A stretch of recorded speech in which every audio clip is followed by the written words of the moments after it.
esforzaste por sacarme una sonrisa.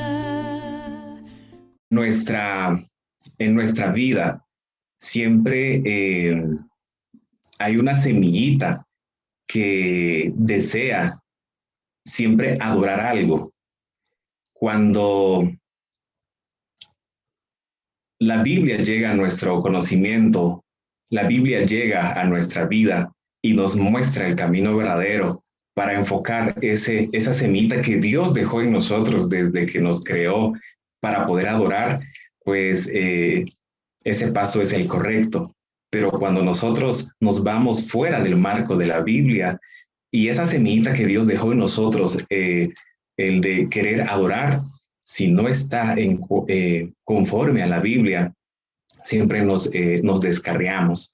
Entonces, hoy vamos a estar hablando sobre muchas de las civilizaciones que han vivido o que han existido en la historia de este planeta Tierra y que han poblado el mundo.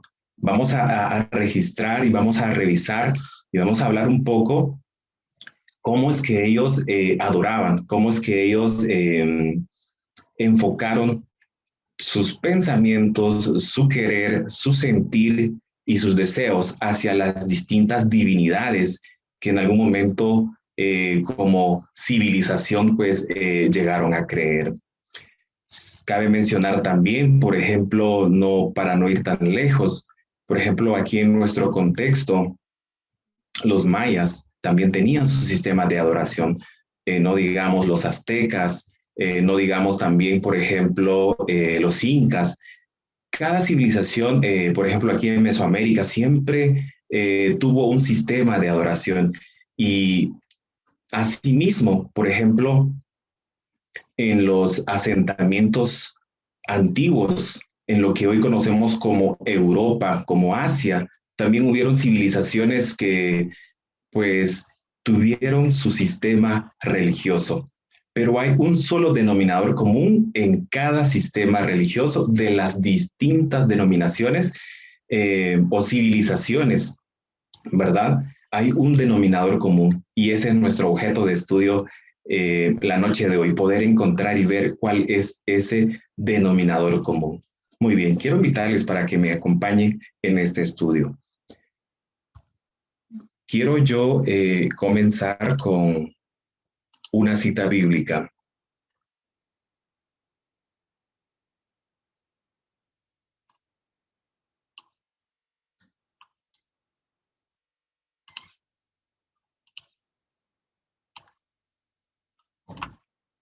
En Deuteronomio capítulo 4, versículos 15 al 20, encontramos este mandato directamente de Dios. Y dice, guardad pues mucho vuestras almas, pues ninguna figura visteis el día que Jehová habló con vosotros de en medio del fuego, para que no os corrompáis y hagáis para vosotros escultura, imagen de figura alguna, efigie de varón o hembra, figura de animal, alguno que está en la tierra, figura de ave, alguna alada que vuele por el aire, figura de ningún animal que se arrastre sobre la tierra, figura de pez alguno que haya en el agua debajo de la tierra. En estos versículos Dios nos recuerda el segundo mandamiento que pues con anterioridad hemos estado estudiando. Y continúa el relato del versículo, dice, no sea que alces tus ojos al cielo y viendo el sol, la luna y las estrellas y todo el ejército del cielo, seas impulsado y te inclines a ellos y les sirvas. Porque Jehová tu Dios los ha concedido a todos los pueblos debajo de todos los cielos. Pero a vosotros Jehová os tomó y os ha sacado del horno de hierro de Egipto para que seáis el pueblo de su heredad como en este día. Con este versículo en el pensamiento vamos a hacer este recorrido histórico. Bien, Quiero comenzar con esta civilización y que más adelante se conoció como un imperio, Babilonia. Más en algún momento nosotros hemos escuchado de esta grande civilización. Babilonia significa confusión en la etimología de la palabra, pues viene también se deriva Babilonia del nombre de Babel. Y en la Biblia nosotros encontramos la historia de Babel. En Génesis capítulo 11 encontramos esta historia de la Torre de Babel. Pues aquí en la gráfica ustedes pueden ver nada más ilustración acerca de esta historia que nos narra Génesis capítulo 11. Pero no es mi objeto de estudio poder resaltar la Torre de Babel en este momento, sino el sistema religioso que se desarrolló desde esa fecha. Bien. Nosotros encontramos tanto el registro en la historia como en la Biblia para poder decir, la Biblia nos dice y la historia corrobora, dice, el fundador de Babel, ¿verdad? Es una ilustración de Nimrod, ¿verdad? Y Babel significa la puerta a Dios, ¿verdad? Muy bien. Ahora, nosotros podemos resaltar el versículo de Génesis capítulo 10, versos 8, ¿verdad? Al versículo 10, Génesis capítulo 10, del versos 8 al 10, también encontramos otro registro en Primera de Crónicas 1:10 y en Miqueas 5:6. Estos únicos tres versículos en donde encontramos el registro del nombre de Nimrod, ¿verdad? Pero ahora, Nimrod, en el relato bíblico se nos cuenta lo siguiente. Cus engendró a Nimrod. Ahora la pregunta es, ¿quién es Cus? ¿Verdad? ¿Quién es Cus?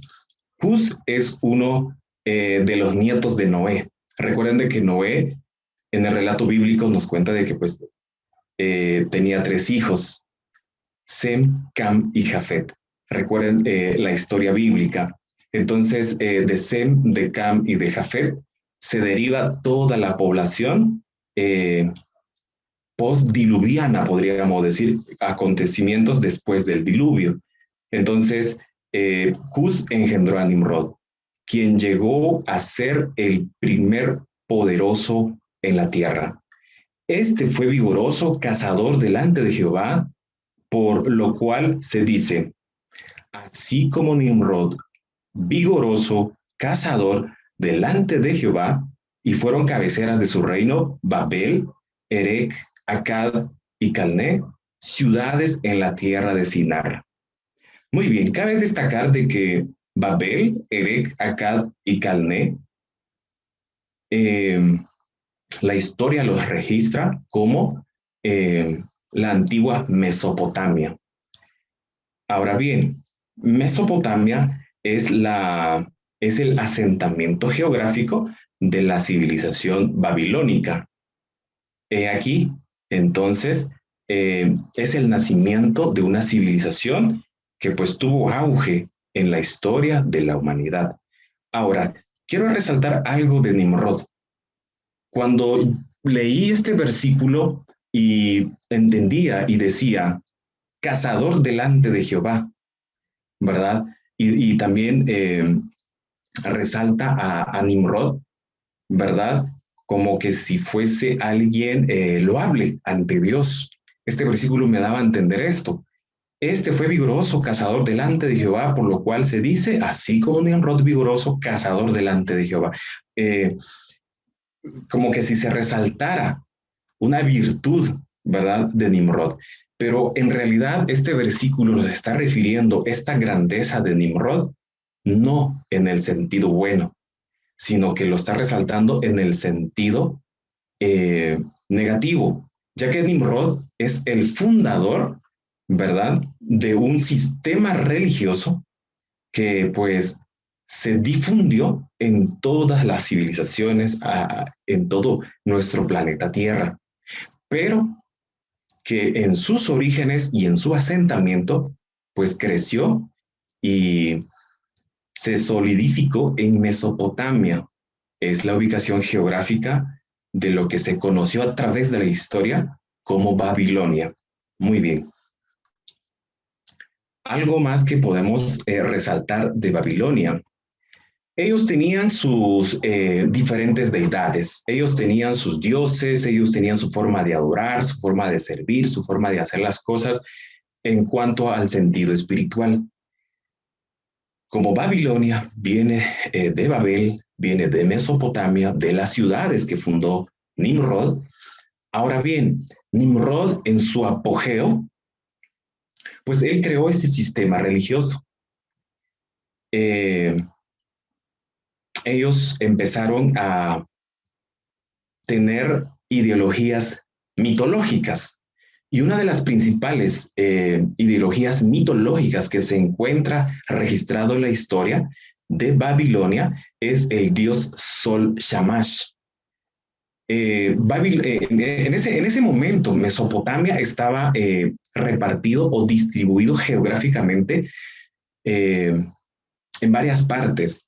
En la parte sur, por ejemplo, se le conocía como la ciudad o la ubicación geográfica de los sumerios, que también pues somos mesopotámicos o base de la ciudad del imperio babilónico. Entonces los sumerios, ellos adoraban al dios Sol Shamash.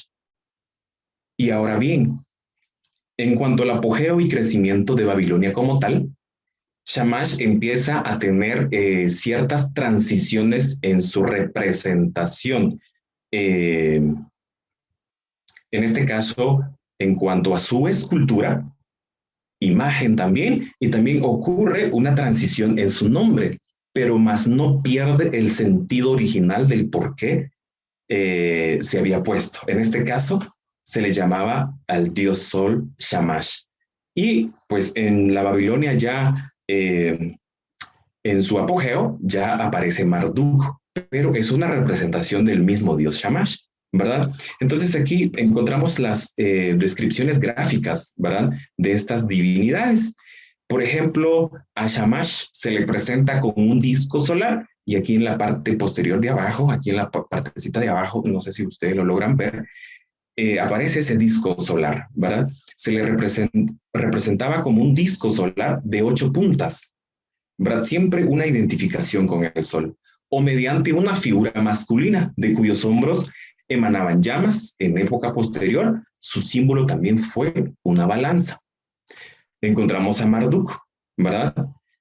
Se dice de Marduk que comenzó a ganar popularidad hasta alcanzar la cúspide del panteón babilónico. Cuando mencionamos panteón babilónico, estamos hablando de las diferentes divinidades que Babilonia pues tenía. Y Marduk era uno de los que pues era mayor en jerarquía de las deidades, en representación al dios Sol. Algo más que podemos hablar de Babilonia es que aparece una divinidad más, pero en este caso una mujer, Semiramis y Tamuz. En algún momento de nuestras vidas quizá hemos escuchado estos nombres, Semiramis y Tamuz. Ahora bien, en la historia se registra de que Semiramis es la esposa de Nimrod, ¿verdad? Semiramis es la esposa de Nimrod. En la historia se registra. Ahora, fue la primera que declaró ser la suma, ¿verdad? Sacerdotisa del nuevo sistema religioso establecido en Babilonia. Y se nombró a sí misma ella, ¿verdad? La reina del cielo. Muy bien. Ahora, en cuanto a Tamuz, pues también se registra en la historia, Tamuz es hijo de Semiramis. Su hijo fue llamado entonces Tamuz, quien según las leyendas babilónicas fue concebido milagrosamente por un rayo de sol. Muy bien. Conociendo la promesa de Génesis 3:15, escuche, esto lo narra la historia. Conociendo la promesa de Génesis 3:15, en algún momento nosotros leímos Génesis 3:15. Dios le da la promesa a Adán, ¿verdad? Que vendría uno a reivindicar el nombre de Dios mismo en la tierra. Yo quiero leerles la cita bíblica para que ustedes no se queden solo con una idea. Génesis 3:15 nos dice lo siguiente: enemistad pondré entre ti y la mujer, y entre tu descendencia y el descendiente de ella. Tú le herirás el talón, pero él te aplastará la cabeza. Fue una promesa que Dios dejó a Adán después de haber caído en pecado. Ese descendiente, este versículo está hablando de un ser en especial.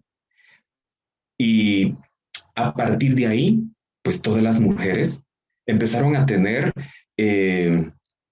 la idea y a prepararse de que de ellas podía venir aquel descendiente quien Dios prometió a Adán. Pero en este caso, Semiramis toma este versículo como un atajo, pero en el sentido negativo, no como Dios lo estaba refiriendo en el concepto bíblico. Ahora, ella tenía la audacia, Semiramis, ¿verdad?, de declarar que su primer hijo Tamuz había cumplido esta profecía. Entonces, a partir de este momento, cuando Semiramis hace eso, ¿verdad?, empezó a mezclarse la mitología con la historia, ¿verdad? Entonces, ¿qué historia? O sea, tenemos la base bíblica. Nimrod sabemos de que es descendiente de Noé, tenían los conceptos establecidos por Dios, ellos sabían, porque fueron educados en esto. Pero Nimrod fue contra Dios y declaró una rebeldía abierta contra Dios y funda este sistema religioso que hoy por hoy se conoce como pagano. Entonces, Semiramis aprovechó de este versículo y entonces hizo, ¿verdad?, mencionar de que Tamuz cumplía esta profecía. Entonces, esta mujer instituyó un sistema religioso que le convirtió a ella y a su hijo en objetos de adoración divina, siendo ella la sacerdotisa. Entonces, aquí vemos al dios Sol Shamash, a Marduk, a Semiramis y a Tamuz. Al Sol, ¿verdad?, como ente principal de las deidades en Babilonia, Semiramis y Tamuz. En la historia se registra de que Nimrod, cuando muere, se personifica en el sol. Muchos registros en la historia cuentan esta mitología.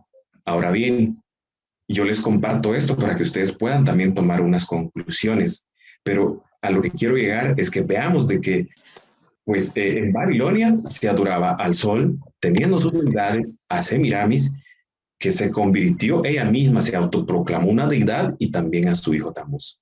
Ahora vamos a progresar en nuestro concepto bíblico. El pueblo de Israel pasó diferentes estadios, ¿verdad?, en su pasar en la historia. Convivió con diferentes pueblos, conquistó diferentes naciones, ¿verdad? Pero en especial, en este momento, vemos cómo es que Israel llega a tener contacto cultural con Babilonia, llega a tener un contacto cultural, social, político, religioso con Babilonia. Y entonces en Ezequiel capítulo 8, versículos 10 al 16, encontramos un registro, ¿verdad?, del pueblo de Dios elegido, teniendo un contacto cultural, religioso, social y político con Babilonia.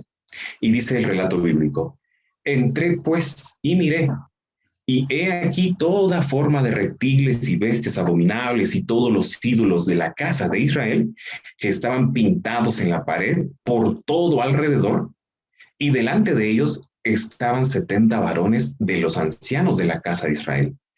Y Hazanías, hijo de Safán, en medio de ellos, cada uno con su incensario en su mano, y subía una nube espesa de incienso. Y me dijo: hijo de hombre, ¿has visto la casa de los ancianos de la casa de Israel? Hacen en tinieblas, ¿has visto lo que hacen? ¿Verdad? Cada uno en sus cámaras pintadas de imágenes, porque dicen ellos: no nos ve Jehová. Jehová ha abandonado la tierra. Me dijo después: vuélvete aún, verás abominaciones mayores que hacen estos. Y me llevó, dice Ezequiel, y me llevó a la entrada de la puerta de la casa de Jehová, que estaba al norte. Y he aquí, mujeres que estaban allí sentadas endechando a Tamuz. Esta endecha a Tamuz, ¿a qué se refiere? Esto es una práctica religiosa de Babilonia, el endechar a Tamuz.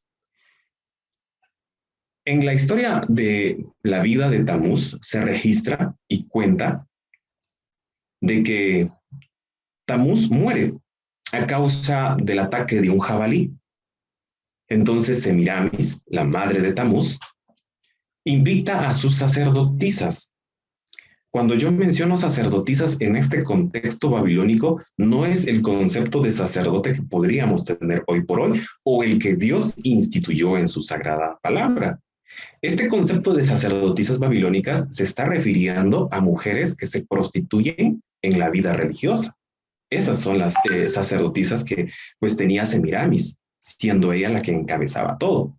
Entonces viene Semiramis e invita a sus sacerdotisas a endechar a Tamuz, a que durante 40 días pudieran hacer ayuno para pedir la resurrección de Tamuz al dios Sol. Entonces, después de los 40 días, la historia o la leyenda en Babilonia cuenta de que Tamuz nace de nuevo. Ahora bien, esta práctica en Babilonia se empieza a recordar anualmente y en la fecha de esa resurrección de Tamuz, ¿verdad? O del nacimiento de Tamuz. Muy bien, entonces anualmente se recordaba esa fecha, el endechar a Tamuz. Israel, cuando tuvo contacto con Babilonia, pues sabía de que los babilónicos endechaban a Tamuz. Les gustó la práctica cultural religiosa, lo copian y lo empiezan a practicar. Entonces aquí en Ezequiel encontramos este registro. He aquí mujeres que estaban allí sentadas endechando a Tamuz. Ahora, dice el resto del versículo, del relato. Luego me dijo, ¿no ves, hijo de hombre? Vuélvete aún, verás abominaciones mayores que estas. Y me llevó al atrio de adentro de la casa de Jehová. Y he aquí, junto a la entrada del templo de Jehová, entre la entrada y el altar, como 25 varones, sus espaldas vueltas al templo de Jehová y sus rostros hacia el oriente, y adoraban al sol, postrándose hacia el oriente. Entonces encontramos este registro bíblico de cómo el pueblo de Dios se rebeló con tal de ir detrás de las prácticas religiosas de los pueblos. Y nosotros leímos claramente en Deuteronomio que se le dice, mire, cuídate de no adorar el sol, la luna y las estrellas. Cuídate de no hacer esto, ¿verdad? Porque eso es desagradable ante Dios. Nos recordaba ese versículo que leímos y nos sigue recordando el segundo mandamiento de la ley de Dios. Y aquí encontramos a estos hombres dándole la espalda al templo de Jehová. ¿Y cuál es el templo de Jehová? Pues en este caso hemos estado estudiando también con anterioridad un santuario, ¿verdad? Y estos hombres le daban la espalda a lo que Dios había instituido y ellos se inclinan delante del sol. ¿Por qué? Porque era una práctica religiosa en este caso, en el concepto de Babilonia. Muy bien, seguimos progresando en nuestras diapositivas. Encontramos entonces ahora a Fenicia, la civilización fenicia. Muy bien, los fenicios eran un pueblo muy marineros, podríamos decirlo. Eran comerciantes también, recorrían mucho el mar, pero en especial ellos comercializaban un tinte color púrpura. Más adelante los griegos, pues fueron los primeros que les dieron el nombre de Fenicia por el color púrpura que ellos comercializaban. En realidad, Fenicia es Canaán. Nosotros sabemos en la Biblia, a través de la historia, nos damos cuenta de que el pueblo de Dios, el pueblo elegido, Israel, conquista Canaán.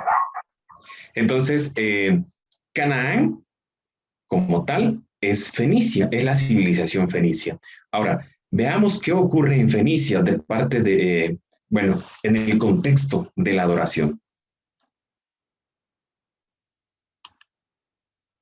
Tenían a un dios principal que la denominación de esta deidad era él, ¿verdad? Así simplemente él.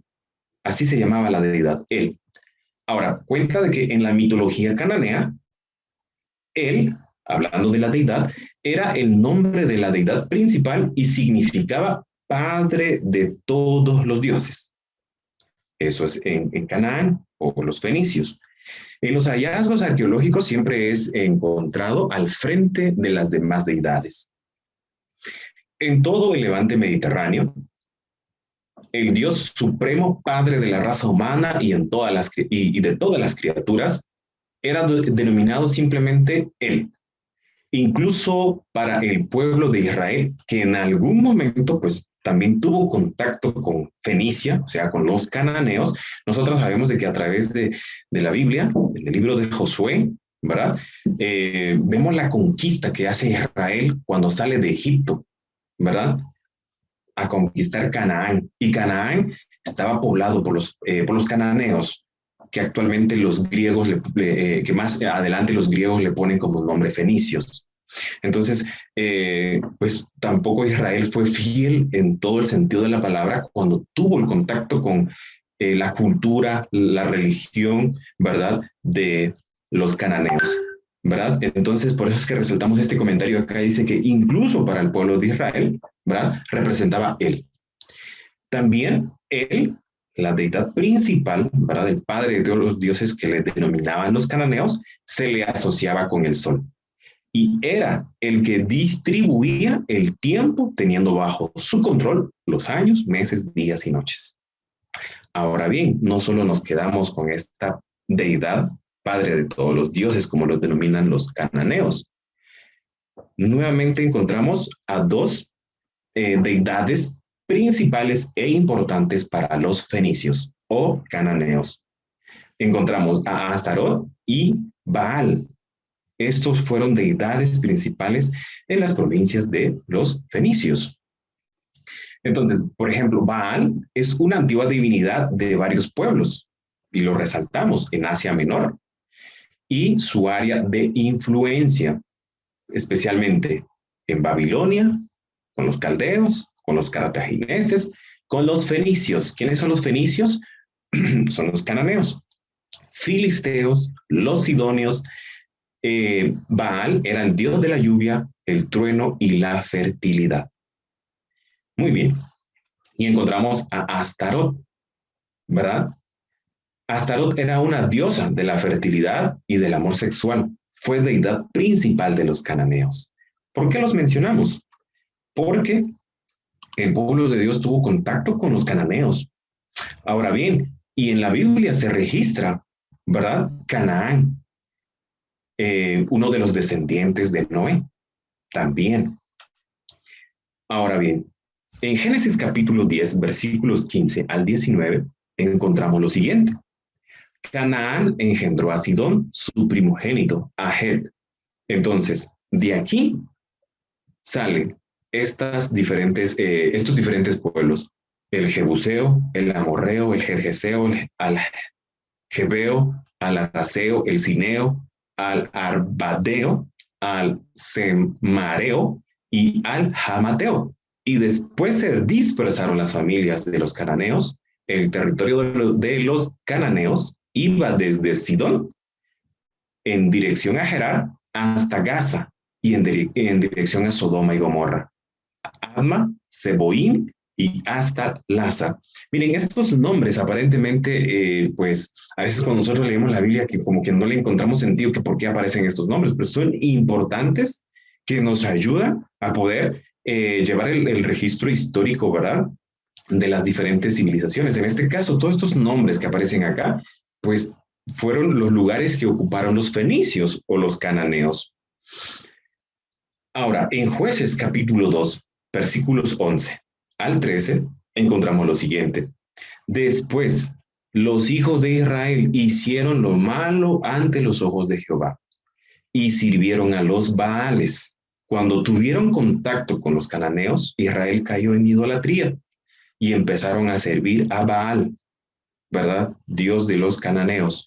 Dejaron a Jehová, el Dios de sus padres, que los había sacado de la tierra de Egipto, y se fueron tras otros dioses, los dioses de los pueblos que estaban a su alrededor, a los cuales adoraron, y provocaron a ira a Jehová, y dejaron a Jehová, y adoraron a Baal y a Astarot, las divinidades principales de los fenicios o los cananeos. En este caso, la historia de Baal y de Astarot es similar a la historia de Semiramis y de Tamuz con el dios Sol.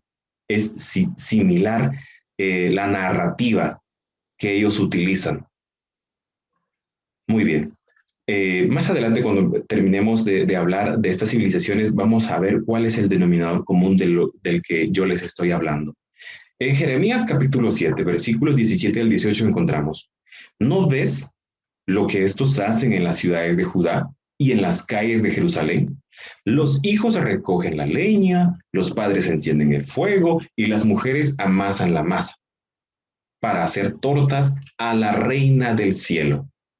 Y nos dimos cuenta de que Semiramis se llamaba o se hacía llamar a sí misma la reina del cielo. Y para hacer ofrendas a dioses ajenos para provocarlos a ira. Entonces, Astarot tiene una relación íntima y estrecha con la reina del cielo. Vamos a seguir avanzando en cuanto a nuestro estudio de esta noche. Encontramos a los egipcios. Encontramos a los egipcios. Aquí en la imagen, en la gráfica, ustedes ven el río Nilo y también vemos las pirámides principales que resaltan de Egipto. Nosotros sabemos en la historia bíblica, en el libro de Génesis y también en el libro de Éxodo, en sus primeros capítulos nos cuenta cómo es que se desarrolló el estadio de Israel en Egipto, ¿verdad? Entonces veamos ahora la parte cultural y religiosa de los egipcios. Encontramos lo siguiente: el dios principal, el dios supremo en Egipto, para los egipcios, es Ra, dios sol egipcio, ¿verdad? Es Ra, así se llama Ra, ¿verdad? Ra es el símbolo de la luz solar, creador de vida y responsable del ciclo de la muerte, según los anales, ¿verdad?, religiosos de los egipcios. Entonces, de los egipcios, perdón, y la resurrección.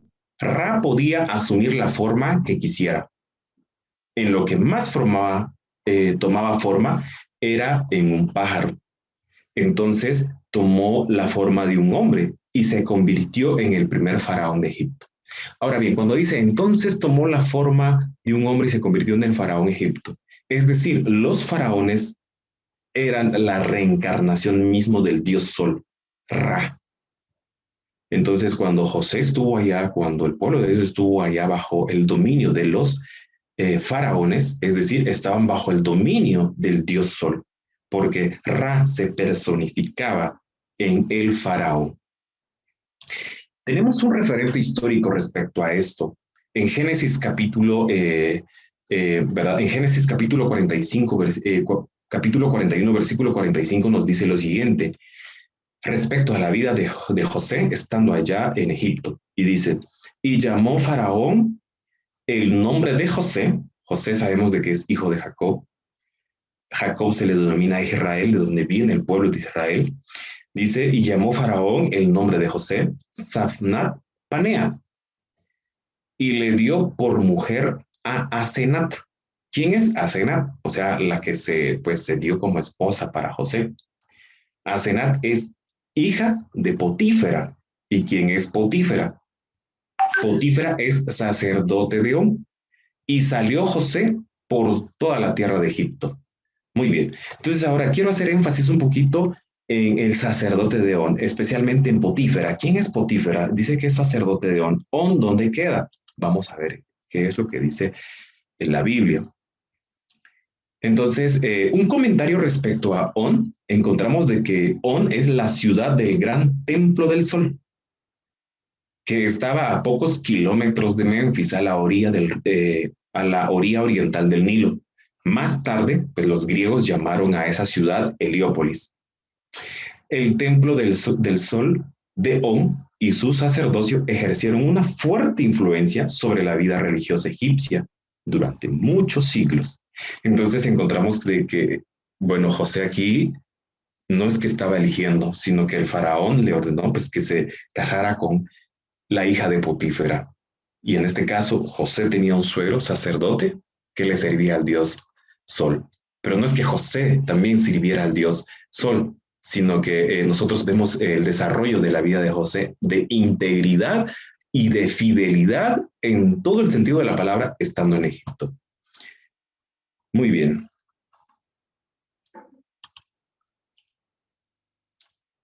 Ahora, en los anales de la vida religiosa de los egipcios encontramos lo siguiente: a Isis y a Horus. Encontramos el relato.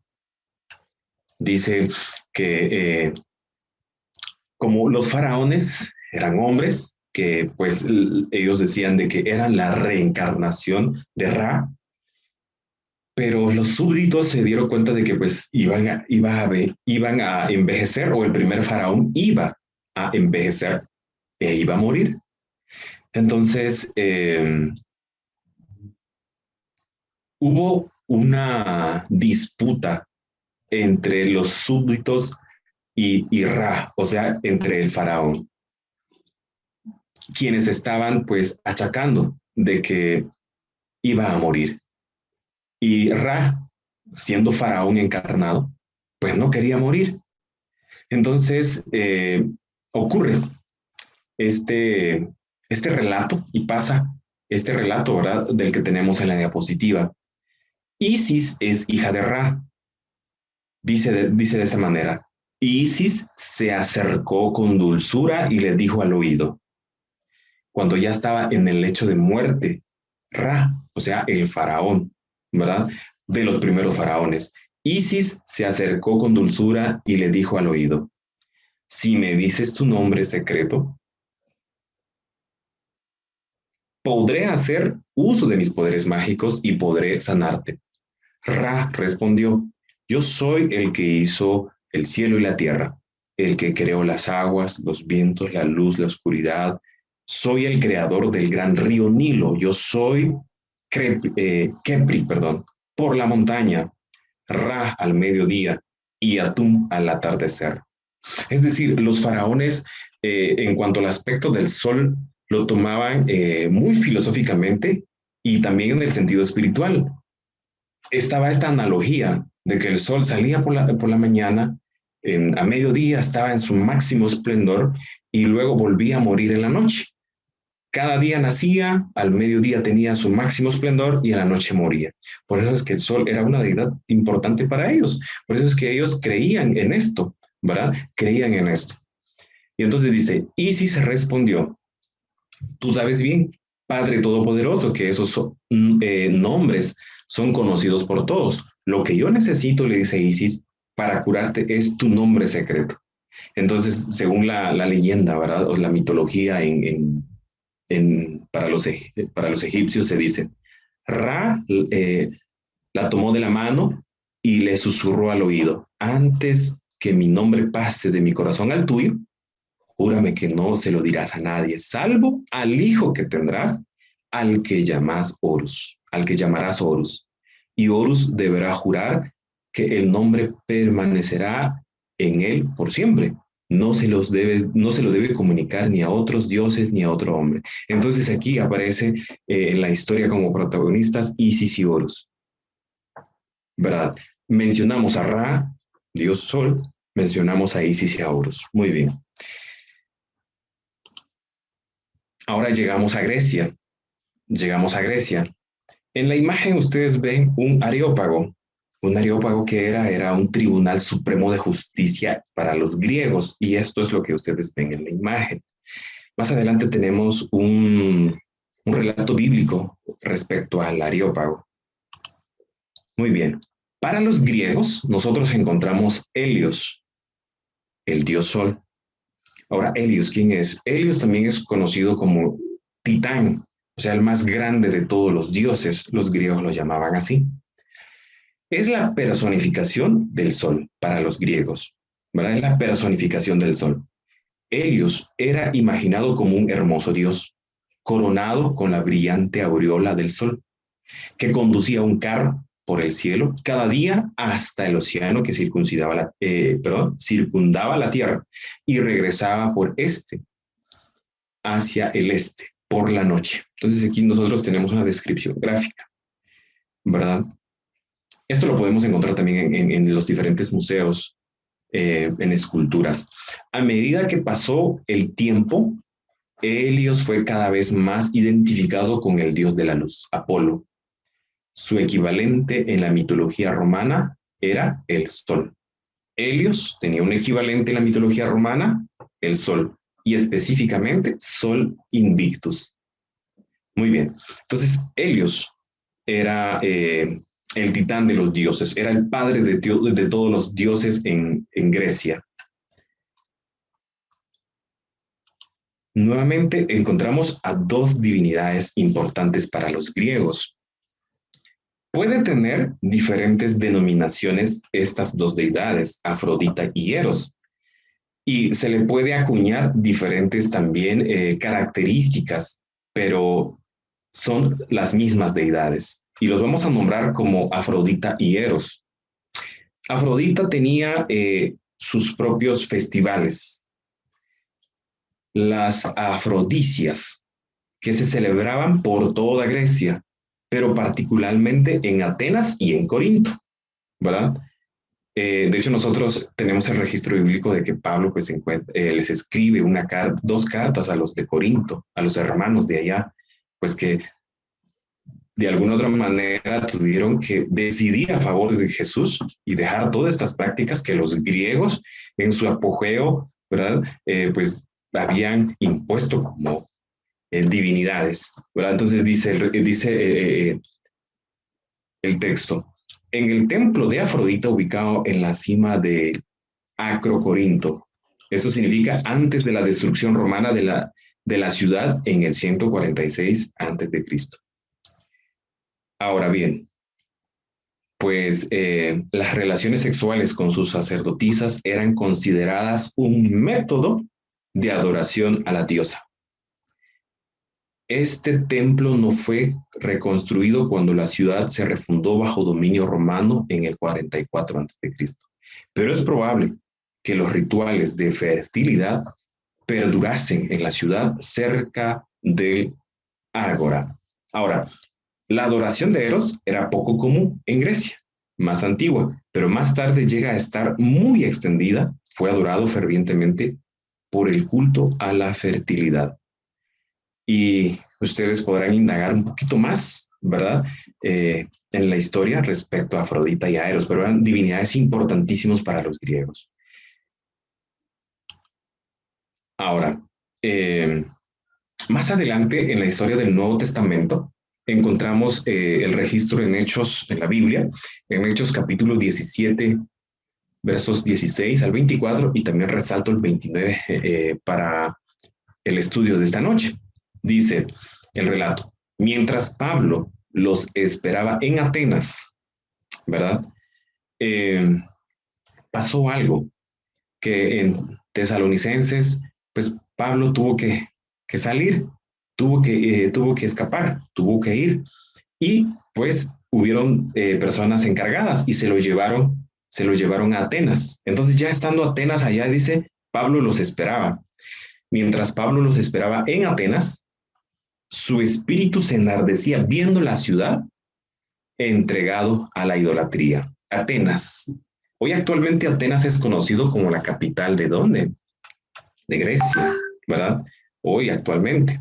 Y entonces Pablo llega en esa ciudad, ¿verdad? Atenas.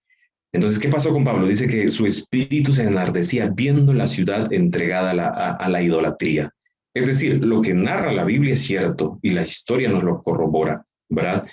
Grecia totalmente idólatra, ¿verdad? Así que discutía en la sinagoga con los judíos y piadosos, porque allá habían hermanos ahí. En la época ya de Pablo, ya después de Jesús, ¿verdad? Ya habían propagado el mensaje y ya habían hermanos que ya habían llevado el mensaje de Jesús en Atenas. Y entonces allá habían judíos piadosos, ¿verdad? Entonces dice, Pablo discutía con ellos. Y en la plaza cada día con los que concurrían. Algunos filósofos de los epicúreos y de los estoicos, son dos corrientes filosóficas que nacen en Grecia, discutían con él. ¿Con quién? Con Pablo, ¿verdad? Discutían. Unos decían, ¿qué querrá decir este palabrero? Imagínense, estos epicúreos, estos estoicos, le llamaron al pobre Pablo palabrero, ¿verdad? Y otros, parece que es predicador de nuevos dioses. Eso se decían entre ellos, ¿verdad? Esto decían porque les predicaba el evangelio de Jesús y de la resurrección. Muy bien, entonces, ¿qué ocurrió? Tomaron al pobre Pablo, ¿verdad? Lo tomaron y lo trajeron al Areópago. Y al inicio de hablar de Grecia, pues les mostraba el Areópago, ¿verdad? Que es la institución, ¿verdad? O es el lugar donde se ejecutaba justicia, ¿verdad? Y, de importancia en Grecia. Era un tribunal, muy bien. Entonces, ¿qué dijeron ellos? ¿Podremos saber qué es esta nueva enseñanza de que hablas? Le preguntan a Pablo, ¿verdad? Pues traes a nuestros oídos cosas extrañas. Queremos pues saber qué quiere decir esto. Entonces, porque todos los atenienses y los extranjeros residentes allí en ninguna otra cosa se interesaban sino en decir o en oír algo nuevo. Es una característica de los filósofos, ¿no? Escuchar algo nuevo. Querían escuchar a Pablo, ¿verdad? Aunque lo llamaron palabrero. Entonces Pablo, puesto en pie, en medio del Areópago, dijo, atenienses, en todo observo que sois muy religiosos. Pablo lo aclaró. Miren, Grecia fue conquistada por Roma. En el tiempo de Pablo, Grecia como imperio ya no lo estaba, pero su sistema religioso todavía tenía influencia, porque aquí Pablo llega y ve esto, ¿verdad?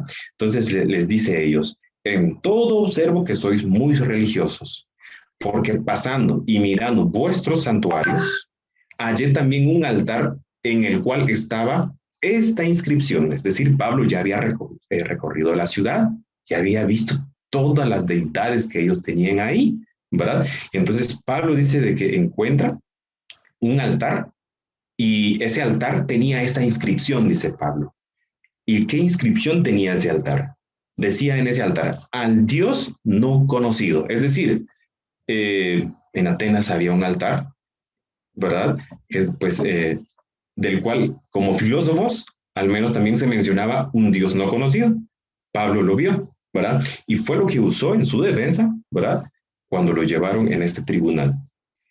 Entonces Pablo dice, al que vosotros adoráis, pues sin conocerlo, les dice Pablo, es a quien yo os anuncio, el Dios que hizo el mundo y todas las cosas que en él hay, siendo Señor del cielo y de la tierra, no habita en templos hechos por manos humanas. Y el versículo 29 dice, siendo pues linaje de Dios, o sea, los hombres, ¿verdad?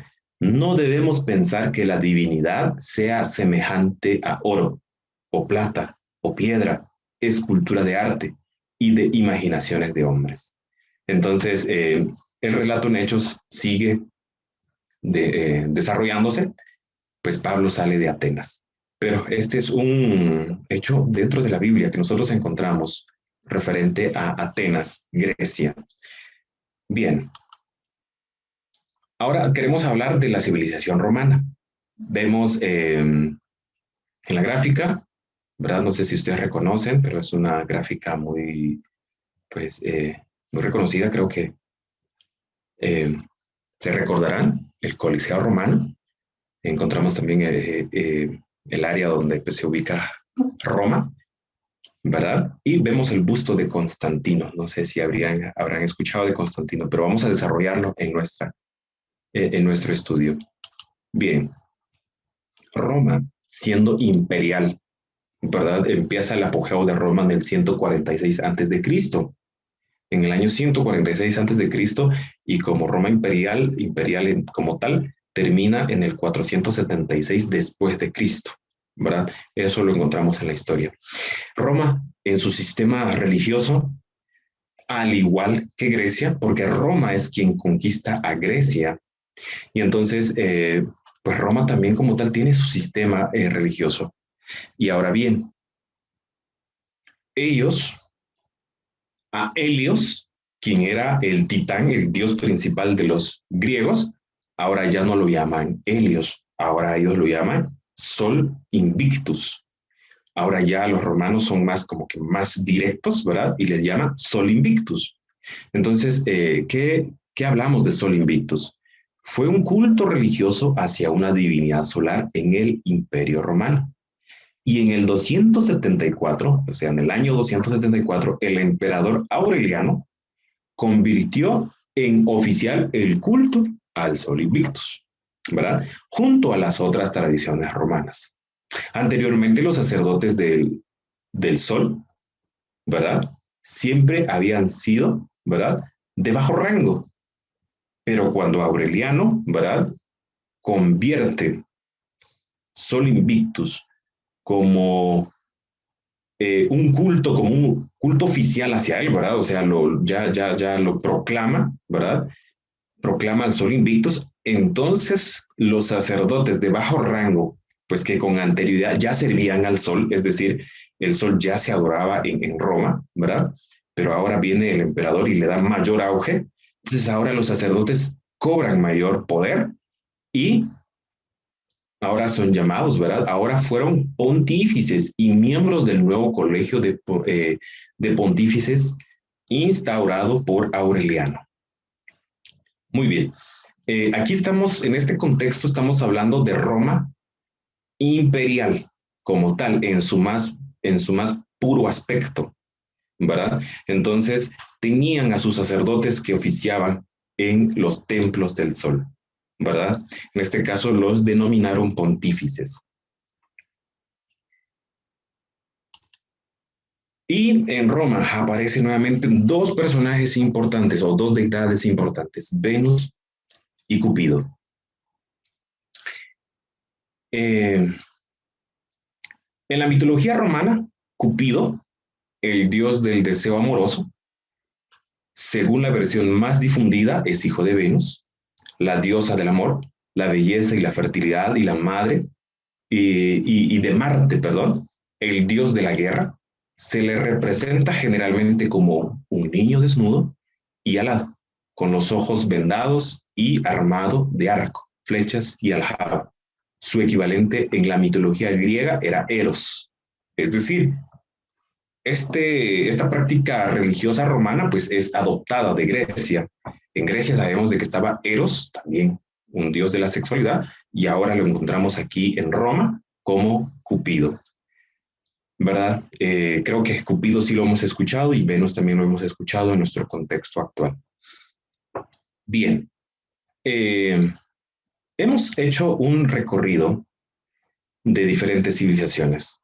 Hemos mencionado a Babilonia, hemos mencionado a Fenicia, hemos mencionado a Grecia y ahorita estamos mencionando a Roma. El denominador común de lo que, bueno, del que hablo es el siguiente. No sé si ustedes pudieron fijarse en algo, pero en cada civilización, si ustedes indagan y investigan un poquito más de estas civilizaciones, encontrarán esta historia. Pero el denominador común siempre está el sol y siempre hay dos divinidades a la par del sol. En Babilonia vimos el sol personificado en Shamash o en Marduk, ¿verdad?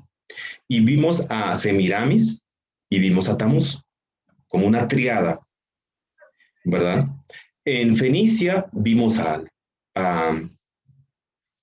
sol, ¿verdad? Vimos al dios sol también. Y encontramos a Baal y a Astarot, ¿se recuerdan? En Grecia encontramos a Helios, ¿verdad? El titán de los dioses, ¿verdad?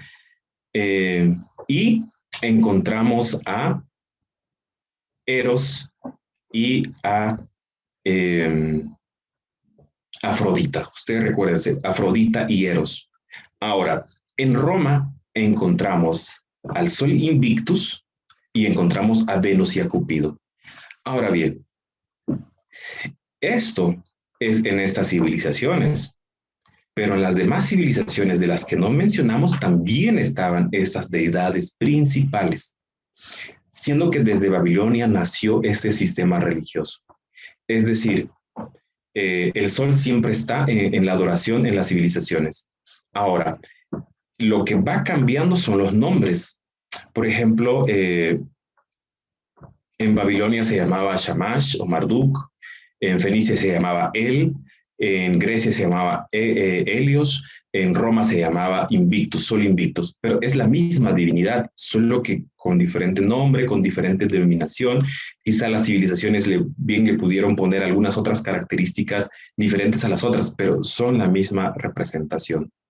En cuanto a Semiramis y a Tamuz, es lo mismo que decir para los fenicios como Baal, Baal es Tamuz, y también es lo mismo que decir Semiramis y Astarte, es la misma deidad.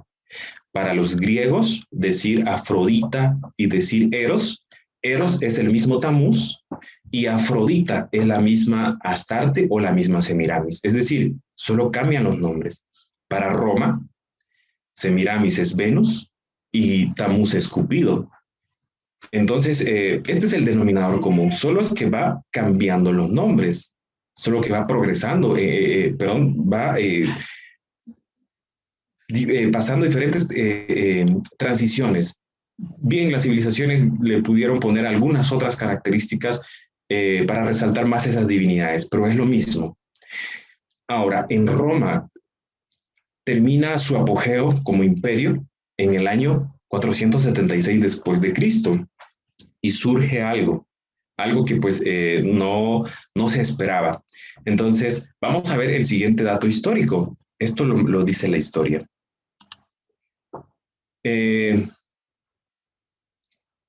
Por ejemplo, aún estando ya en la parte final, en el apogeo del Imperio Romano, se empieza a mezclar ciertas prácticas cristianas con las prácticas paganas del Imperio Romano como tal. Entonces ahora surge la Virgen María, que menciona la Biblia, y a Jesús, pero en la astucia, pues ahora el término, ¿verdad?, de Virgen María se le acuña siendo la Madre de Dios y es aplicado a ella por primera vez en el Coliseo de Éfeso en el año 431. Es decir, aún estando bajo el dominio del Imperio Romano. Entonces, las divinidades de los romanos, ¿verdad?, empiezan a tener una transición. Ahora, Venus y Cupido, surge una transición ahí, ellos tratando de nombrarla como la Virgen María y Jesús. Eso ocurrió durante el imperio. Y entonces es un dato histórico pues, que ocurre en el Imperio Romano, que es parte importante mencionarlo dentro de la historia. Ahora, veamos un poquito más esta transición que ocurre en el Imperio Romano. Hablamos de Constantino. ¿Quién fue Constantino? Seguramente habían escuchado ya del nombre de Constantino. Fue un emperador de los romanos desde su proclamación por sus tropas el 25 de julio en el año 306 y gobernó un imperio romano en constante crecimiento hasta su muerte. Se le conoce también como Constantino I, Constantino el Grande, o en la Iglesia Ortodoxa, ¿verdad?, las iglesias ortodoxas orientales y la Iglesia Católica Bizantina griega como San Constantino. Este es Constantino. ¿Por qué lo estamos mencionando en la historia? Constantino, pues él retoma la ideología de sus antecesores emperadores, ¿verdad? Vieron ustedes de que Aureliano, pues le pone un lugar muy especial al Sol Invictus. Constantino no queda atrás. También él le da un lugar muy especial al Sol Invictus. De hecho, Constantino pues hace su moneda y en su moneda va la inscripción Sol Invictus, ¿verdad? Siempre representaba la deidad principal de Roma en sus monedas. Aquí en la imagen ustedes ven a Constantino, el emperador, una estatua de él en Inglaterra, ¿verdad? Pero, ¿qué quiero resaltar acá? Algo importante. ¿Qué estaba ocurriendo en el tiempo de Constantino? ¿Qué estaba pasando, verdad? ¿Qué ocurría con los romanos y qué estaba pasando con los cristianos, verdad? Entonces dice esto, después de estudiar el incremento del número de cristianos entre los siglos I al III, el sociólogo Rodney Stark sugirió que el edicto de Milán, este edicto de Milán, ¿de qué trata? Pues este edicto es la tolerancia hacia la religión, ¿verdad? No fue la causa del triunfo del cristianismo, dice Rodney Stark, sino una respuesta astuta, ¿verdad? Constantino, una respuesta astuta de Constantino frente al crecimiento exponencial del número de cristianos en el Imperio Romano, que habría pasado de aproximadamente de 40,000 a 6 millones de cristianos en el año 300. Entonces, Constantino hace una jugada muy, muy importante en la historia del imperio. Habían confrontaciones y conflictos en el imperio y como tal, Constantino pues tomó la decisión de poder darle una solución. Los cristianos estaban siendo perseguidos bajo el dominio de sus antecesores emperadores. Pero mientras más cristianos morían, o mientras más cristianos se enfrentaban con la realidad dura, ¿verdad? De el imperio romano como tal, pues aquí Constantino, él busca una estrategia, ¿verdad? De convertirse en cristiano. Entonces, por eso es que aparece la aclaración del sociólogo Rodney Stark diciendo que pues no fue el edicto de Milán lo que hizo que el cristianismo triunfara, sino que pues hubo una respuesta astuta de Constantino para ese crecimiento. Porque Constantino cuando llega al poder da la tolerancia a la religión y entonces permite que todos los que estén debajo del imperio romano puedan adorar lo que quieran adorar, ¿verdad? Pero fue un movimiento astuto porque él encausa, ¿verdad? Este sistema de adoración. Algo importante, su relación con el cristianismo fue difícil, la de Constantino, ya que fue educado en la adoración del dios Sol, o sea, el Sol Invictus como tal, ¿verdad? En el Imperio Romano, cuyo símbolo portaba y cuyo culto estaba asociado oficialmente al del emperador. Bien. Constantino tuvo una visión. Según los historiadores, en este caso Eusebio, dice él, en primer lugar, dice Eusebio, dijo que alrededor del mediodía, cuando el día ya comenzaba a declinar, vio con sus propios ojos el trofeo de una cruz de luz en los cielos sobre el sol y con la inscripción in hoc, ¿verdad? In hoc o H-O-C, ¿verdad? Signo vinces, ¿verdad? ¿Qué significa esto? Con este signo vencerás. Esto fue la visión de Constantino, según el historiador Eusebio. Tan pronto anocheció, dice, ¿verdad? Sigue narrando, mientras dormía, el Cristo de Dios, ¿verdad? Dice y cuentan ellos, se le apareció con la misma señal que había visto en los cielos y le ordenó que asemejara esa señal que había visto en los cielos y que la usara como la protección en todos los combates contra sus enemigos.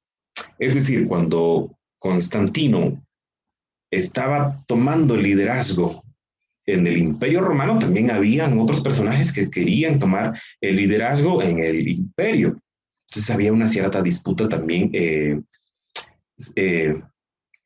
¿verdad? Entre ellos. Pero ahora bien, con esta visión, Constantino, pues ahora ya tiene una nueva idea. Ya ahora con esta visión ya él encuentra una estrategia clave, tanto para derrotar a su oponente y también como para poder eh, permitir, ¿verdad? Entrar en un proceso de transición en la historia de la cristiandad. Ahora veamos el desenlace de la historia. Aparece el crismón. ¿Qué es el crismón? Es un símbolo especial, ¿verdad? Del que vio Constantino en la visión que él tuvo, ¿verdad? Entonces, la señal que vio él, ¿verdad? De acuerdo con Lactancio y Eusebio, fueron las letras griegas. Dice que en su visión vio letras griegas, una X atravesada por la letra P. Imagínense Constantino viendo eso en su visión, para formar lo que conocemos actualmente, el crismón, ¿verdad? Es un símbolo de, que pues colocó en su escudo, que representa las dos primeras letras del nombre de Cristo en griego, la X y la P, como lo cuentan ellos. Ahora, Constantino la mandó pintar de inmediato en los escudos de su ejército, comenzó la batalla y venció a Magencio. Magencio era otro que quería llegar al liderazgo. Se dice que tras estas visiones y por el resultado militar de la batalla, porque Constantino venció, del puente de Milvio, ¿verdad? El puente de Milvio, ahí fue donde vio a mediodía esta visión. Constantino se convirtió de inmediato al cristianismo. Imagínense, vio el resultado de la batalla, venció a Magencio, ahora él llega al poder libremente, entonces él de inmediato se convierte al cristianismo. Imagínense, Roma siendo 100% pagano, ¿verdad? O sea, nada que ver con Jesús, nada que ver con la religión cristiana, nada que ver con lo que se llama Biblia. Ahora, con esta visión de Constantino siendo el primer emperador que hace este proceso de transición en el Imperio Romano. Bien. Entonces aparece este decreto de Constantino del 7 de marzo del 321. Y créame de que no es casualidad de que nosotros hayamos planificado dar este tema en esta fecha. Hoy estamos 7 de marzo del año 2021, ¿verdad? 7 de marzo del año 2021, hoy, actual. Y este decreto se escribió el 7 de marzo del 321. Entonces, es decir, hace 1700 años exactos salió este decreto, ¿verdad? ¿Y qué se dijo? ¿Verdad? Entonces, que el dies solis, es decir, el domingo, sería el día romano del descanso. El domingo como tal no lo vino a imponer Constantino, ya estaba en el sistema religioso de adoración al sol para el Imperio Romano, ya estaba. Ahora solo es que se le da un sentido extra a esto, ¿verdad? Constantino viene y le da un sentido extra, ese proceso de transición. Entonces aquí está el decreto y aquí está la traducción. Esto lo encontramos en el Código de Justiniano III. ¿Y ese código qué es? Es como una especie de constitución dentro del Imperio Romano, ¿verdad? Ahora bien, ¿qué decía? En el venerable día del sol se dejará a los magistrados y al pueblo de las ciudades descansar y se cerrarán todos los talleres en el venerable, día del sol. Estamos hablando del primer día de la semana. En el campo, las personas ligadas a la agricultura podrán voluntariamente y legítimamente continuar sus labores. ¿Por qué? Porque ellos sí pueden trabajar. Pues con frecuencia sucede que el día siguiente no es el adecuado para sembrar o plantar viñas, pues se teme que por dejar pasar el momento propicio para tales operaciones se perderá a favor del cielo. Es lo que dice el decreto del 7 de marzo del 321, escrito hace 1700 años. Muy bien. Entonces, este decreto empieza a cobrar auge, empieza a tomar forma en el imperio.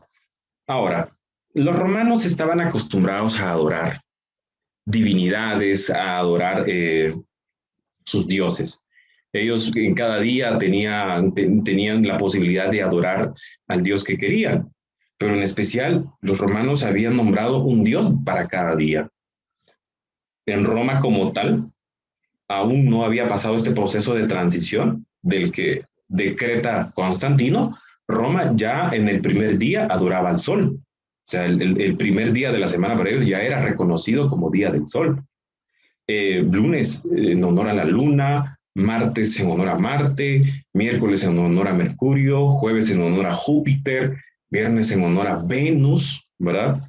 Y el sábado en honor a Saturno, ¿verdad? Entonces ellos ya tenían su sistema de adoración para cada día. Entonces aquí lo único que está ocurriendo es que Constantino está decretando de que ahora, pues no es opcional, ahora todos deben de venerar el día del sol. ¿Y cuál es el día del sol? El primer día de la semana, en domingo, de lo que ellos ya estaban acostumbrados a hacer, ¿verdad? Entonces este fue un decreto que ocurrió después de su conversión al cristianismo, después de su conversión al cristianismo. Veamos lo siguiente. Este dato que vemos aquí en pantalla es un dato que pues encontré. Lo escribió vamos a ver, sí, National Geographic o History, que es una cadena televisiva de investigación también, y pues me llamó la atención y yo se los dejo, ¿verdad? Para que ustedes también lo vean, que no solo en la entidad religiosa se encargan de estudiar este aspecto de transición del Imperio Romano, sino que también entidades particulares pues se interesan en ver esto. Dicen ellos, ¿verdad? Aquí en su investigación ellos dicen, hablando del domingo, ¿verdad? Dicen, tal día como hoy, ¿verdad? Del año 321, el emperador Constantino I decreta un edicto por el que regula el domingo. Este ya gozaba de un estatus especial, ¿verdad?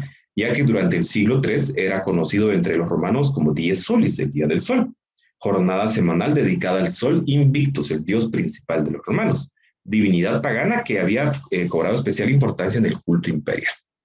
Constantino estableció que sería el primer día de la semana y que durante el mismo los jueces no podrían dictar sentencia ni se podría trabajar en las ciudades.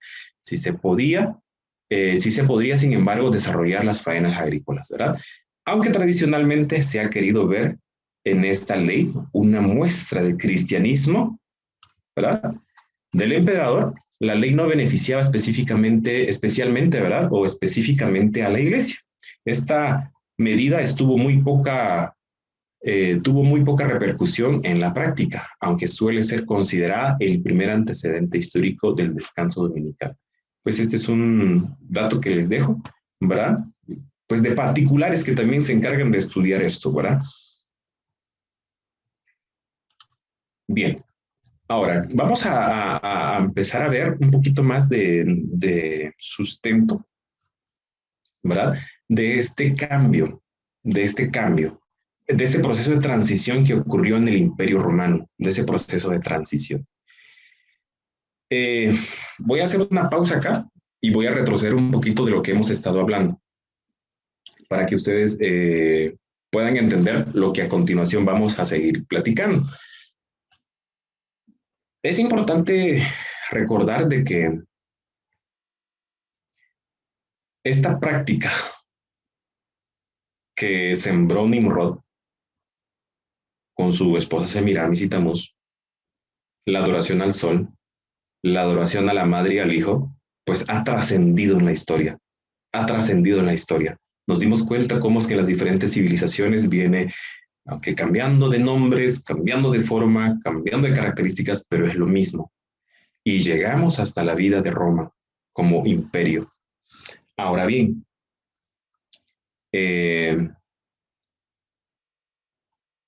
y progresa la historia. Ahora Roma, con su transición con Constantino, que Constantino ya ahora es cristiano, ahora Constantino ya permite la libertad de religión para los cristianos que estaban en ese momento, en esa época, en su imperio. Vemos su decreto, ahora él no le da valor a lo que nosotros hemos estado estudiando dentro del concepto y el marco bíblico de un descanso sabático, de un descanso en el séptimo día como tal, como Dios lo instituye en su palabra, sino que ahora Constantino viene e impone pues una práctica, ¿verdad? De que pues es propio del imperio. Seguimos estudiando entonces. Vemos acá entonces en Constantino, ya con su decreto, imponiendo ya en honor al Dios Invictus, al Sol Invictus, el descanso semanal. Ahora bien, él llamándose así cristiano, ¿verdad? Impone esta práctica del descanso. Ese momento importante del 7 de marzo del año 321 no se queda estancado en la historia y sigue creciendo y sigue creciendo y sigue fortaleciéndose. Entonces, más adelante, tendremos el honor y el gusto de poder estudiar, ¿verdad? Profecías bíblicas. Vamos a estudiar el libro de Daniel, vamos a estar estudiando el libro de Apocalipsis. Por lo que sé, quizá estén en la agenda, ¿verdad? No se lo vayan a perder. Se va a resaltar un poquito más cómo es que la Biblia ya predecía todo esto. O sea, la Biblia, la profecía ya lo anticipaba. La profecía bíblica ya decía estos acontecimientos. Ya la Biblia lo decía, ¿verdad? Y entonces vemos que la historia confirma lo que la Biblia dice. Entonces no se vayan a perder esa parte importante del estudio profético, ¿verdad? Del libro de Daniel y del libro de Apocalipsis. Cómo es que Dios ya había dicho con antelación esto, lo que nosotros estamos viendo ahorita a través de la historia. Yo solo estoy tocando pinceladas nada más del tema porque sí es profundo, es bastante extenso, pero no se lo vayan a perder. Va a ser muy importante y muy provechoso y de crecimiento espiritual para nosotros. Entonces, seguimos hablando de este proceso de transición. El tercer mandamiento del catecismo, ¿verdad? Del catecismo romano. Vean, ya en el desenlace de la historia, Roma como imperio deja de imperar en el 476 después de Cristo. ¿Qué ocurre cuando Roma, verdad, deja de imperar? ¿O por qué deja de imperar? Tuvo fragmentos dentro de su imperio, ¿verdad? Sus diferentes provincias se rebelaron, sus feudos, sus feudales se rebelaron y se dividieron, ¿verdad? Se dividieron en diferentes naciones. Hoy actualmente se conoce como Europa, porque Roma imperaba la mayor parte, la parte sur de Europa, la parte norte de África, también lo que conocemos como Palestina, ¿verdad? Era la parte que ocupaba Roma. Pero en la parte final de su dominio, sus feudos se oponen, se dividen y se va disminuyendo el poder de Roma. Pero ahora bien, poquito más salto la historia, poquito más saltamos la historia y llegamos hasta, voy a resaltar estos puntos. Llegó el 7 de julio, perdón, 7 de julio de 1998, un dato importante que tengo que compartirles. Aquí ya hablando de los Estados Unidos. Me salté esta historia, pero no es que no la contemos. Más adelante, cuando estudiemos profecía, lo vamos a estudiar más a profundidad. Pero el 7 de julio del 1998, ¿verdad? El periódico estadounidense Detroit News dice lo siguiente, ¿verdad?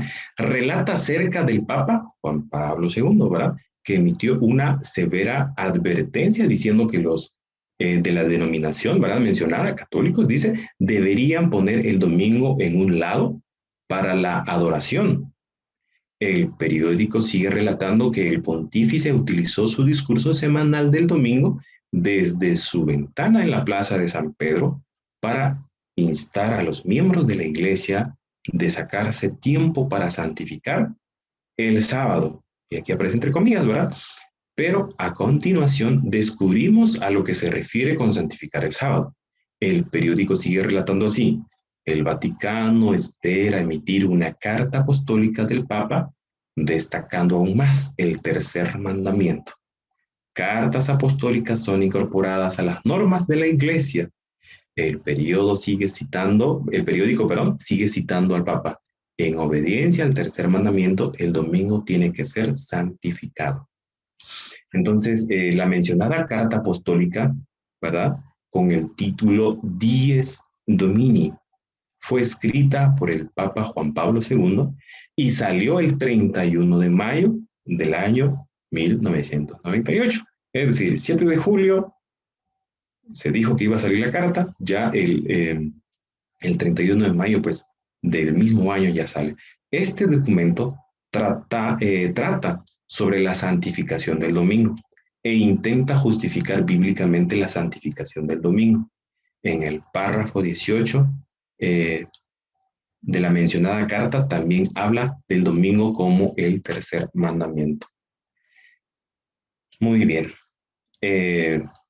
La historia, esto es historia, no es invento, ¿verdad? Es historia, ustedes lo pueden corroborar. Ocurren grandes cambios, imagínense, ocurren cambios en los mandamientos de Dios. Y en este caso, el sábado, pues se le denomina como el tercer mandamiento, ¿verdad? Y el tercer mandamiento, pues, invita a descansar en domingo. Esto lo publicó el diario Detroit News el 7 de julio de 1998. Muy bien. Ahora, para la postura papal, el domingo es el tercer mandamiento, como lo vimos en aquella noticia, ¿verdad? De el periódico de los Estados Unidos en aquel año, ¿verdad? El domingo es el tercer mandamiento según su catecismo. Ahora, para el Papa, ¿verdad? El domingo es el tercer mandamiento según su catecismo. Para el creyente bíblico, el sábado, el cuarto mandamiento, ¿verdad? Para el creyente bíblico, el sábado, ¿verdad? Es el cuarto mandamiento de la ley de Dios. Aquí dice palabra de Dios, pero es ley de Dios, ¿verdad? De la ley que hemos estado estudiando. Que nuestra hermana Amanda, pues, en algún momento, pues estuvo recalcando, estudiando, y vimos las profundidades bíblicas que compete a este mandamiento importante para Dios, ¿verdad? Como su ley. Ahora bien, hay otro punto importante a destacar acá, ¿verdad? Según fuentes, Lucius Ferraris, ¿verdad? Cuenta lo siguiente. Pedro de Ancharano declaró en el 416, ¿verdad? En el concilio, podríamos decir 373, ¿verdad? Y entonces se destaca el tercer verso. Dice lo siguiente: el Papa puede modificar la ley divina, ya que su poder no es de hombre, sino de Dios, y él actúa en lugar de Dios sobre la tierra, con pleno poder de atar y desatar a sus ovejas. Ahora la pregunta es, ¿por qué es que estamos hablando del Papa después de la historia del Imperio Romano? El Imperio Romano dijimos de que termina en el 476, pero después del Imperio Romano, en el año 538, empieza un proceso, ¿verdad? Un proceso político religioso en la vida de lo que era el Imperio Romano, pero ahora ya no está como Imperio Romano, sino que ahora es liderado, ¿verdad?, por un sistema político religioso, que en el 538 empieza un auge, y eso la historia, miren, los historiadores o los investigadores lo conocen como la Edad Media, ¿verdad? Entonces encontramos todo este proceso de cambios que tenía el Imperio Romano como tal, pero ahora empieza a mezclarse entre el cristianismo que Constantino, que en algún momento, pues, se asentó las bases, ¿verdad? Entonces aquí se resalta esto, ¿verdad? De que, pues, este hombre, ¿verdad?, tiene el poder de poder cambiar la ley divina, ya que su poder no es de hombre, sino de Dios. Muy bien. Vamos a seguir viendo qué documentos encontramos acá. Ahora, la ciudad-estado, el Vaticano, siendo con su sistema político-religioso o su sistema de gobierno, ¿verdad? Con un sistema papal, acepta abiertamente que cambió la solemnidad del domingo, perdón, la solemnidad del día sábado al domingo. Entonces, eso es importante. Y esto lo encontramos en las fuentes, ¿verdad? De investigadores. Y dice lo siguiente: por más de 1000 años, ¿verdad? Antes de la existencia de un solo protestante, por virtud de su misión divina, la Iglesia cambió el día de reposo del sábado al domingo. Muy bien. Encontramos otro párrafo en el Catecismo, ¿verdad? En la doctrina del Catecismo romano. Y de hecho yo tengo un libro acá del Catecismo de la Iglesia, ¿verdad? De la Iglesia Católica. Y pues encontramos muchos relatos respecto a lo que nosotros estamos hablando ahora en las diapositivas. Y dice lo siguiente: se hace una pregunta en la página 176, se dice: ¿tiene usted alguna otra manera de probar que la Iglesia, ¿verdad?, tiene el poder para poder instituir días festivos de precepto?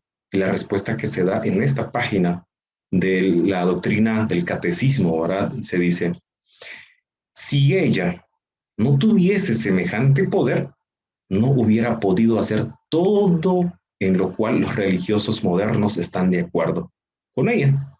La Iglesia no hubiese podido sustituir la observancia del domingo, el primer día de la semana, por la observancia del sábado, el séptimo día, un cambio para el cual no existe autoridad en las Escrituras. Es decir, esto se reconoce, o sea, esto está escrito en este libro, ¿verdad? Entonces sí reconocen pues de que si no tuviéramos poder no lo hubiéramos hecho, pero ya lo hicimos. Y sabemos de que pues no existe autoridad en las Escrituras como ellos lo dicen. Bien, seguimos avanzando acá. Sigue el relato, ¿verdad? Nosotros observamos el domingo, ¿verdad?, en vez del sábado, porque la Iglesia, ¿verdad?, transfirió la solemnidad del sábado para el domingo. Y esto se encuentra en la página 50, también en doctrina del Catecismo, ¿verdad?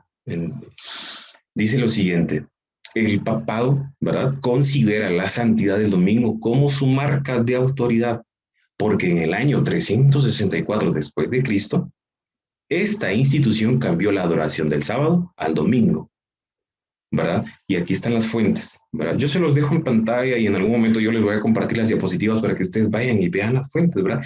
Pero ahora quiero destacar qué ocurrió en el año 364 después de Cristo, porque se dice que ahí fue en donde pues se impuso esta marca de autoridad, pues de este sistema, ¿verdad?, para considerar la santidad del domingo. Veamos qué pasó. En el año 364 después de Cristo, del que se hablaba en el párrafo anterior, estamos hablando del sínodo llamado la Odisea. ¿Qué es el sínodo? Es como una reunión ecuménica donde llegan todos los representantes para discutir temas, ¿verdad?, de importancia para el pueblo, para poder llevar a cabo diferentes planes, ¿verdad? Entonces aquí se dice: los temas de mayor importancia que se trató en el sínodo La Odisea, consideraron en restringir las conductas de los miembros de la Iglesia. O sea, eso estaban considerando, cómo restringir la conducta de los miembros de la Iglesia. ¿Por qué querían restringir la conducta de los miembros de la Iglesia? El sínodo expresó sus decretos en forma de reglas escritas o cánones. Si ustedes ven, dice entre 50 a 60 cánones decretados. Varios apuntan a, ¿verdad?, entre esos cánones, entre esa discusión, entre todo lo que ellos platicaron en este sínodo, pues fue algunos de ellos y apuntaron a esto, ¿verdad?, limitar los privilegios de los neófitos. ¿Y quiénes son los neófitos? ¿Verdad? Son los que no, ¿verdad?, son los que no creen lo que la Iglesia ha impuesto, ¿verdad? Es decir, los de esa época que no creían lo que la Iglesia había impuesto, pues de alguna manera les llamaron neófitos, ¿verdad? Limitar los deberes de la clerecía menor. Entonces, estaban liderando esto, estaban como que legislando, como que haciendo normas para poder tratar estos aspectos, ¿verdad? Limitar cualquier trato con cosas heréticas. Limitar la judaización entre los cristianos. Es decir, miren, hay muchos cristianos que guardan el sábado todavía. Hay muchos que todavía siguen haciendo lo que los judíos hacen. Es decir, los hicieron llamar judíos porque guardaban el sábado, pero en verdad no eran judíos, sino que eran cristianos, seguidores de Jesús, ¿verdad? Que guardaban. Entonces ellos dijeron, vamos a limitar la judaización entre los cristianos. ¿Y cómo? Pues lo que ocurrió con Constantino, ¿verdad? Darle auge a lo que Constantino inició, darle auge a un día especial de adoración que Constantino en su decreto el 7 de marzo del 321 ya había impuesto. Entonces a eso tenían que darle más realce, ¿verdad? Para limitar la judaización. Y también la prohibición de las mujeres de desempeñar funciones litúrgicas o ser ordenadas, ¿verdad? Eso era lo que ellos trataron en este sínodo de la Odisea. Ahora, los 10 mandamientos fueron cambiados por la iglesia, ¿verdad? Es decir, en su catecismo, en el catecismo de la iglesia, ¿verdad? Pues se cambian los 10 mandamientos. Y no sé, ¿verdad? En algún momento quizá puedan tener oportunidad de ver este libro, pero, por ejemplo, en la página 480 encontramos datos referentes respecto a lo que estamos hablando acá. Dice, en el Catecismo de la Doctrina de la Convención, ¿verdad? De la Conversión Católica leemos, se pregunta, ¿verdad? En el Catecismo de la Doctrina se pregunta, ¿cuál es el día de reposo? Y se responde, el sábado es el día de reposo. O sea, está dicho que el sábado es el día de reposo en el Catecismo. ¿Por qué observamos el domingo en lugar del sábado? Se responde en este libro. Y la respuesta es, observamos el domingo en lugar del sábado porque la Iglesia Católica, ¿verdad? En el concilio La Odisea, del que les hablé, del 336, como lo decía acá, transfiere la solemnidad del sábado al domingo. Muy bien. Entonces, eso es lo que se reconoce en la institución de la Iglesia que estamos hablando. ¿Por qué la Iglesia sustituyó el domingo por el sábado? Entonces se responde en este libro. La Iglesia sustituyó el domingo por el sábado porque Cristo se levantó de entre los muertos el domingo y el Espíritu Santo descendió sobre los apóstoles el domingo. Ahora bien, en el contexto bíblico no encontramos referencias algunas que amparen esta postura. Esta postura, ¿verdad? Es más, es del sistema de la Iglesia nada más, ¿verdad? Entonces se hace otra pregunta. ¿Bajo qué autoridad la Iglesia sustituyó el domingo por el sábado? Entonces se responde, la Iglesia sustituyó el domingo por el sábado por la plenitud de ese poder divino que Jesucristo le otorgó a ella, ¿verdad? Y dice lo siguiente, algo importante para destacar. Pues como tal, la iglesia del que estamos hablando, o de la que estamos hablando en este caso, pues sin lugar a dudas, trató de poder trabajar lo mejor que se pueda para poder seguir, ¿verdad? Con aquella base que Constantino un día pues sembró, ¿verdad? Ese 7 de marzo del año 321. Constantino se hace religioso, ¿verdad? Se hace cristiano. Algo importante en toda esa historia, ¿verdad? Entonces, esto es lo que ocurre después del Imperio Romano, ese momento de transición. A partir del 538 empieza un auge, un liderazgo mundial, podríamos decirlo, mundial. Es mundial este auge, este liderazgo político-religioso. Y entre ese auge político-religioso, pues el comando lo toma la iglesia. Y no es misterio. Por ejemplo, en nuestra fecha, Guatemala fue conquistado por españoles. Los españoles traen un sistema religioso acá. En España, en ese momento, pues la religión que imperaba, pues obviamente hizo dominio sobre España y España trasladó esa religión en las diferentes partes del mundo que conquistó. Entonces, esto es historia, ¿verdad? Esto es pura historia. Ahora, algo importante, tal vez un detallito acá. Y aquí con esto vamos a ir terminando prácticamente con nuestro estudio de esta noche. Dice, aún hoy, la palabra domingo en algunos idiomas significa día del sol.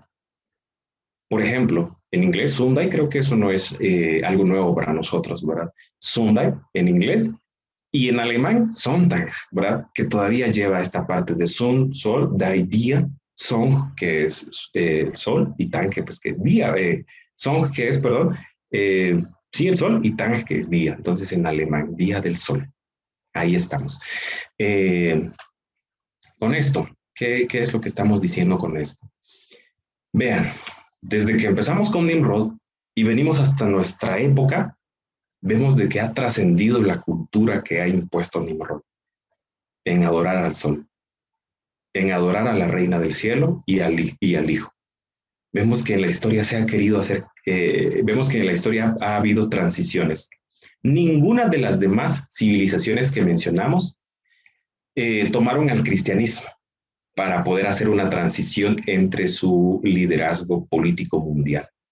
Ninguna de las demás civilizaciones.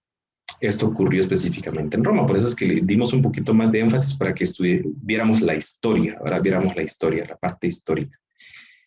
Pero ahora bien, ¿qué decidimos nosotros? ¿Verdad? ¿Qué pensamos nosotros respecto a esto? Yo voy a dejarles a discreción esa respuesta, ¿verdad? Cada uno es libre de poder pensar, cada uno también es libre de poder investigar. Lo que quiero yo es dejarles esta inquietud. Claro está que esto se va a quizá, y es mi deseo, ¿verdad? Poder profundizar y detallar un poquito más, ¿verdad? En los estudios posteriores al que yo les quiero invitar también. Quiero terminar con estos pensamientos. Esto es para terminar con estos pensamientos. En Ezequiel 20:20 dice Dios, santificad mis sábados y sean por señal entre mí y vosotros, para que sepáis que yo soy Jehová vuestro Dios. Esta es una invitación especial que nos hace Dios en esta noche. Santificad mis sábados y sean por señal entre mí y vosotros, para que sepáis que yo soy Jehová vuestro Dios. Lo hemos estado estudiando. Creo que hay suficiente fundamento bíblico para poder tener la libertad, ¿verdad? De hacer la voluntad de Dios. Y ahora vimos la historia escondida detrás de el día del sol, ¿verdad? La contraparte de lo que ordena Dios en su palabra. Pero la invitación que Él nos da, santificad mis sábados y sean por señal entre mí y vosotros, para que sepáis que yo soy Jehová, vuestro Dios. Y algo importante, que nuestra respuesta sea como la de aquellos discípulos que fielmente y honestamente servían a Jesús, creían en Dios. Un día también a ellos se les puso a decidir qué hacer, ¿verdad? Entonces, respondiendo Pedro y los apóstoles, ellos dijeron, ¿verdad?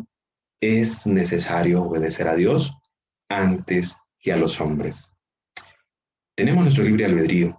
Usémoslo para honrar, para glorificar, para serle fiel, para serle honesto a nuestro Dios. Él nos ama.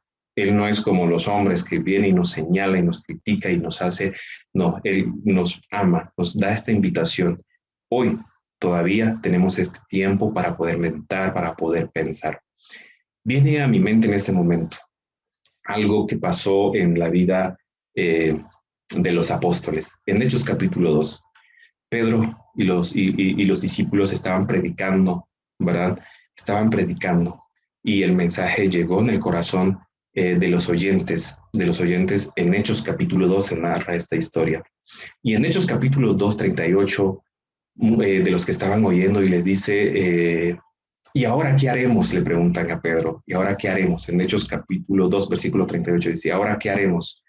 Entonces Pedro les dice, miren, si ya entendieron, ¿verdad? Ahora el mensaje, ya comprendieron de lo que estamos hablando, lo que les toca hacer ahora, dice Pedro, pues miren, bautícense en el nombre de Jesús para que sus pecados sean perdonados y reciban el don del Espíritu Santo. Es la respuesta que Pedro les da en Hechos capítulo 2, versículo 38. Y mi invitación de esta noche es, aceptemos a Jesús y deseemos en nuestro corazón entregárselo y también obedecerle fielmente a sus mandamientos. Buenas noches, queridos amigos y amigas que nos acompañan. Que el Señor les bendiga grandemente. Para mí fue un gusto y un privilegio poder compartir este pequeño tema con ustedes. Que el Señor les bendiga. Quiero invitarles a que inclinen el rostro y podamos orar. Oremos. Querido Padre y buen Señor, que tu morada es en el cielo, la honra y la gloria siempre sea para ti. Te damos gracias, Señor, porque nos has dejado luz en tu palabra, porque nos has conducido, Señor, y has querido que crezcamos en el conocimiento de ella. Dios querido, Dios eterno, te pedimos en esta hora que puedas darnos un corazón íntegro, que puedas darnos un corazón, Señor, que te ame, que puedas darnos un corazón fiel a ti, que puedas darnos un corazón, Señor, que te glorifique y que pues pueda reconocer también, Señor, tus mandamientos, tu sagrada ley, tu carácter, Señor. Bendice a cada amigo que está detrás del dispositivo, detrás de pantalla, Señor. Prospérales en gran manera, que tu palabra viva en ellos y que pueda conducirles diariamente, Señor. Asimismo con nosotros, ayúdanos a poder serte fiel en todo momento, querido Padre. Y donde quiera que estén cada uno de ellos, bendíceles grandemente. Guárdales durante esta semana, Señor. Y si es tu voluntad, el otro domingo estaremos estudiando nuevamente tu palabra a través de esta plataforma. Muchísimas gracias, querido Padre. En el nombre de Jesús. Amén.